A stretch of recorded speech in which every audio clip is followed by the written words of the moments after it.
Rentang waktunya sampai berabad-abad.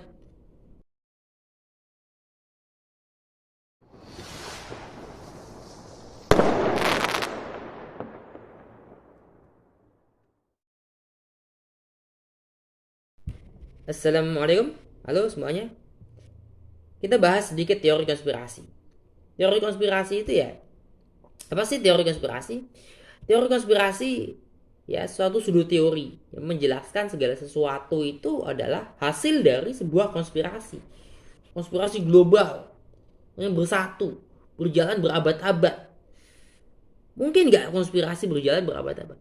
Sebuah konspirasi bisa ada, tapi tidak mungkin berjalan berabad-abad. Reinhard Camus, seorang supremasi kulit putih, mengajukan teori konspirasi bahwa umat Islam mencoba untuk menggantikan ras kulit putih dengan ras berwarna.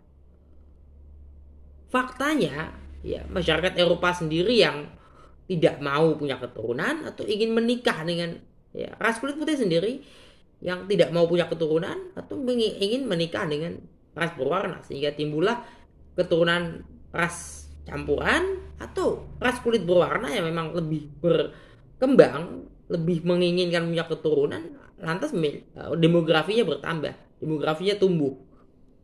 Jadi pertumbuhan demografi kulit putih yang negatif dengan pertumbuhan demografi kulit berwarna yang sangat positif tidak ada kaitannya dengan sebuah konspirasi, apalagi elit global atau ya replasis, apalagi Islam yang disalahkan. Ini sama, dulu juga mereka menyalahkan Yahudi, menyalahkan Jews, ya blaming the Jews, antisemitik. Sekarang ya abad ini mereka menyalahkan Islam, Arab, Turki, Iran. Padahal Arab, Turki, dan Iran ya, atau Persia itu sudah bermusuhan satu sama lain sejak dulu sekali hingga hari ini. Ada rivalitas antara mereka, termasuk dalam hal peradaban Islam. Di Islam sendiri juga begitu. Di masyarakat Islam, di dalam komunitas-komunitas Islam, ada teori konspirasi, elit global, New World Order, berjalan berabad-abad. Mungkinkah sebuah konspirasi berjalan berabad-abad untuk menghabisi Islam? Islamisasi begitu begitu marak sebagaimana kristenisasi. Sama. Ya. Kalau kita perhatikan baik secara demografis, Islam dan Kristen itu sama berkembangnya. Sama, hampir sama berkembang. Bahkan Islam itu menjadi agama yang paling cepat berkembang.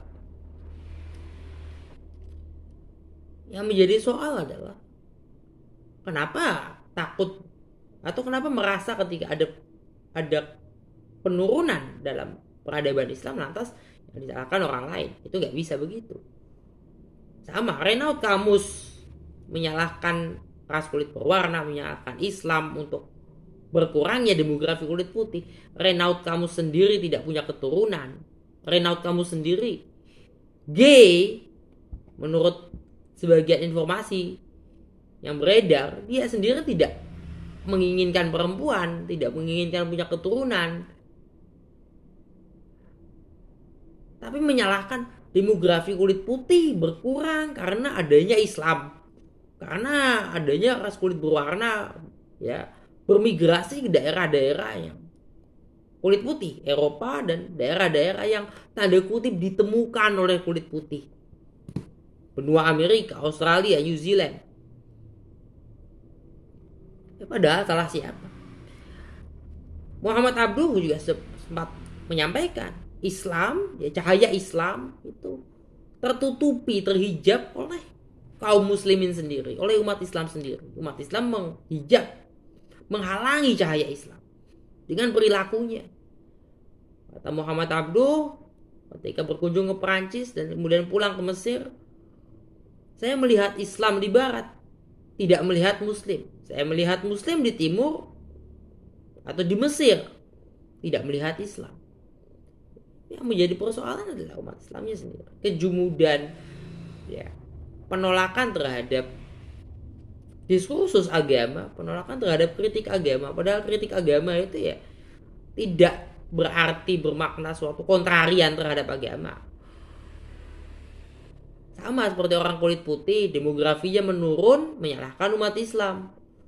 Ada lagi orang yang mengaku Islam, melihat adanya kebencian terhadap Islam, lantas menyalahkan ya, elit global yang digambarkan agama atau Zionisme, ideologi tertentu, seolah-olah semua ideologi dan semua agama selain Islam yang dalam penafsiran mereka adalah berkonspirasi, ingin pokoknya Islam adalah musuh bersama. Padahal tidak begitu. Tidak sesederhana itu. Tidak sesederhana itu karena manusia punya kehidupan yang kompleks. Hidup manusia, peradaban manusia itu kompleks. Tidak bisa dibagi 8 wilayah peradaban seperti yang dilakukan oleh Samuel Huntington. Teorinya Samuel Huntington itu sudah terbantahkan dengan datangnya globalisasi saat ini, di mana umat Islam banyak di Eropa, umat Islam banyak di benua Amerika, di Australia, di New Zealand. Bahkan peristiwa Christchurch itu juga Perdana Menteri New Zealand menyatakan itu terorisme. Dia juga sepakat bahwa that's terrorism. Rakyat New Zealand juga mengutuk hal itu.